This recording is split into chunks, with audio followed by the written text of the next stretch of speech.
Yet another component of TCP that you need to be aware of is windowing. Now, before I tell you what windowing is, let me explain a little bit.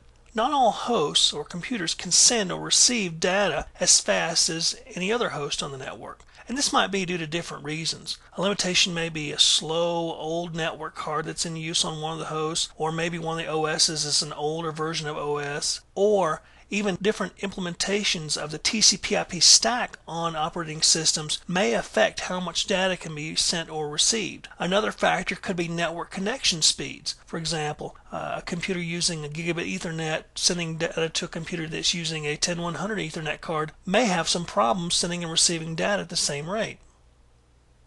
In order to get around this, TCP uses a concept called windowing. Now we call these windows or sliding windows, and of course don't get this confused with the operating system Windows. This has nothing to do with Windows. TCP's windows, however, basically enable two hosts in a TCP conversation to determine how much data can be sent and received at a time. This is what we call flow control between these two computers, determining the amount of data that the receiving computer can accept, and that determines how much data the sending computer will send.